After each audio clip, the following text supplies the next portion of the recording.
support Oo, system hindi. ka. We help people na may dreams na magkaroon ng books, yung mga aspiring authors.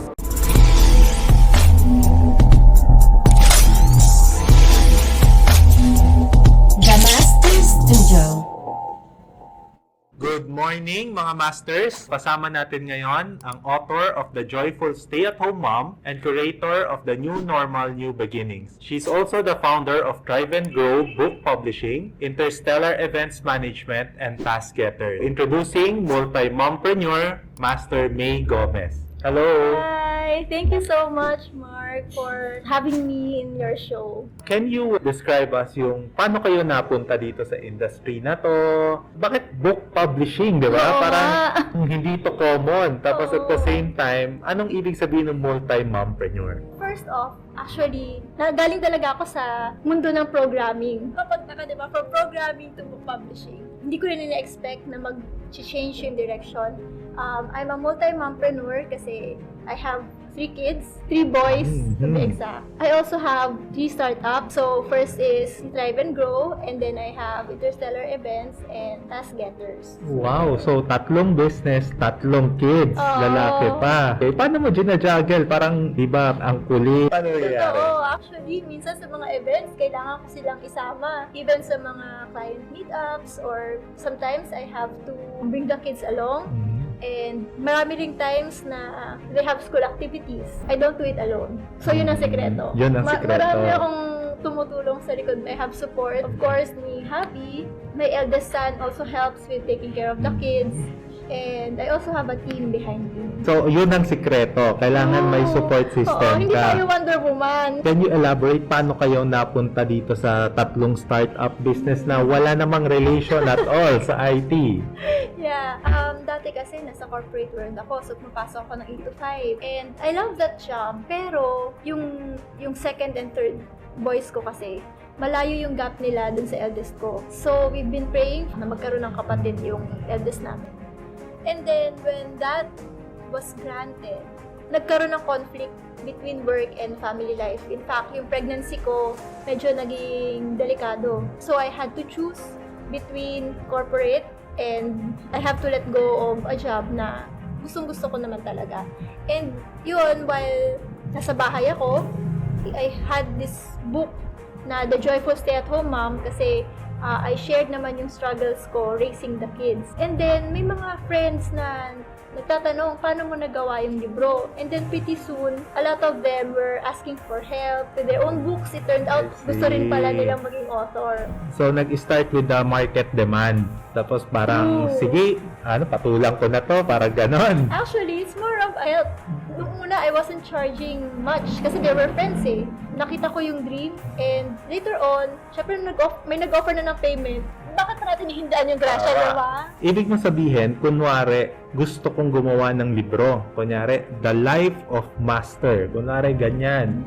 So, I can come to you, and then, ikaw na bahala lahat, pati copywriting. I'll just tell you yung stories, yung ganyan. Tama Oo. ba? Yes, that's how it goes. We help people na may dreams na magkaroon ng books, yung mga aspiring authors. So, some of them are knowledge experts, mga professionals, doctors. Yung iba naman, housewives, na may gusto lang silang ikwento, gusto nilang ikwento yung experience nila. Minsan may mga experience na nawala ng anak, gusto nilang i-cherish yung memory ng anak nila. So, minsan may mga ganon.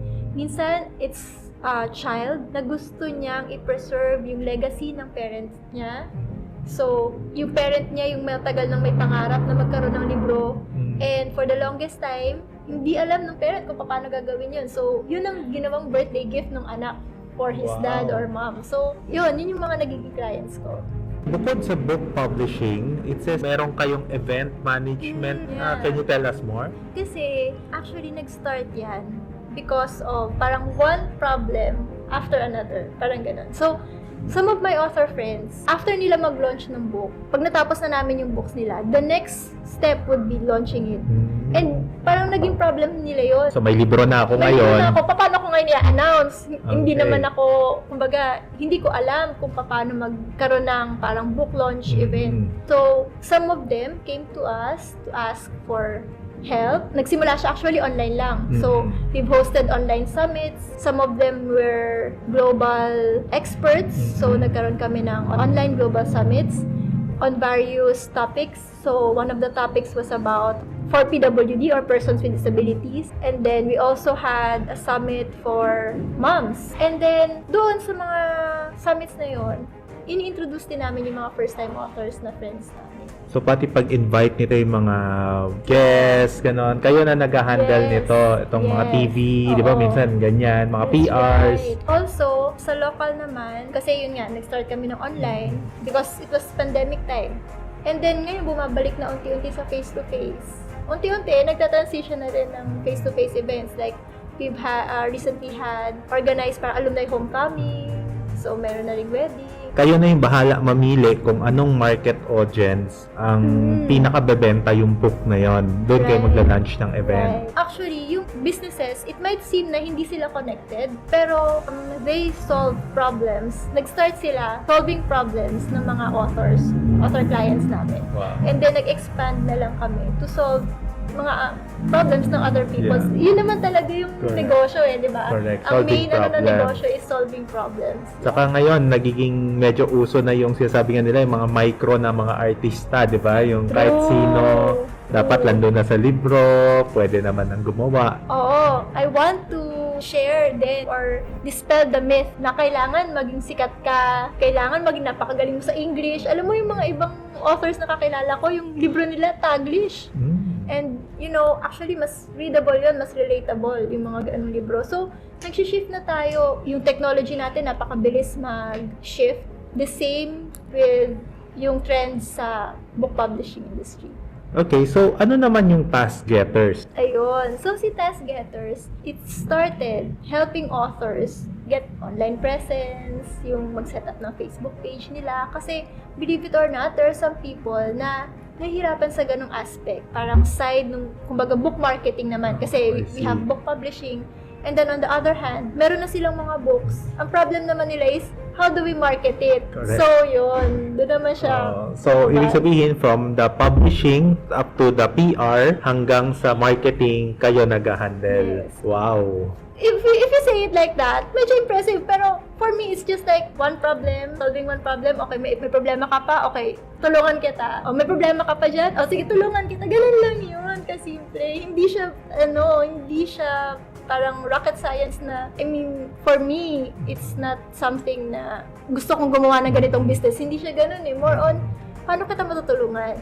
Wow. So, usually, how much do you charge for this na, let's say, kunyari, gusto ng biography ni Papa, biography ni Mama, or how we started our business from scratch, yung mga ganyan. So, how much do you charge and ano yung mga factors na when you charge, no? Yung dami ba ng pages, ganyan. Exactly. So yun. So I can't provide an outright price, pero most of it depends on, yun nga, number one, yung topic. Kasi syempre, kapag mas complicated yung topic, mas Mahirap i-edit. i-edit. Yeah, mas mahirap i-edit. There was this book I worked on na may mga computation pa. So, Mm-mm. I had to double check kung tama ba yung labas ng computations. So, the more complicated the topic, it will add to the cost. Another thing that affects is yung complexity ng layout. Mm-mm. Some people want na mas detailed. Some of them want pictures included in their book. Some naman, mas gusto nila na mas detailed yung layout. So, yun. Those are the things that affect the cost. During this process na ginagawa nyo to and all, ano yung mga challenges na experience nyo? Actually, marami, no? First of all, when I was starting out, yung mga how-tos. Kasi syempre, galing nga ako sa IT industry. Tapos nag-shift ako sa book publishing. So, yung expertise ko, how do I build it? So, yun yung unang-una. So, I took some courses. I learned from experts to help me refine my craft. And then, next problem was, how do I get clients? I've had some background in business kasi my father has some business. Pero, family life namin was my mom was also working in corporate. So, hindi ko na-experience yung ganun na parang roller coaster. So, when it was my turn, parang, hala, ganito pala ang business. Mahirap pala magnegosyo, para kang nasa roller coaster ride na minsan okay na okay, minsan naman, hala, ano nangyari? Sakit sa ulo. Oo. So there. So I got businesses by networking. I connected with other entrepreneurs, believe it or not. Some entrepreneurs na nasa iba't ibang industry, hindi mo may imagine. Meron pala silang dream na maging author. And because I connected with them, I was able to grow my business. And at the same time, I was also help them then na to promote kasi while they're helping me, I also connect them with other entrepreneurs. Where do you see yourself going, doing this, and then of course, sabay yung kids and all, no? Let's say 5 years down the road, 10 years down the road, nasaan na si May? I envision myself na maybe I will take a step back and hopefully let my kids manage the businesses or some people manage the businesses. Parang I'm looking na to take a more visionary role, just like one of my mentors or the people I look up to na mag-shift from being in the nitty-gritty to taking a step back and focusing on the vision. Kasi sabi nga nila, yung best businesses are those that run without you, di ba? Let's say, kunyari, merong tayong viewer na parang gusto ko magpagawa ng libro or parang na-interest ako dyan, no? How do they contact you? Anong kailangan nila i-provide? No? Ayun. So, you can find us in Facebook. So, our page is Drive and Grow Publishing. We also have a website. It's currently, we're revamping the website because we're looking to have e-commerce on the website. Thank you so much, Master May. And so, para sa mga gustong magpa-interview, you can message us. Don't forget to like, follow, and share our page, The Master Studio. So, until next time, mga Master,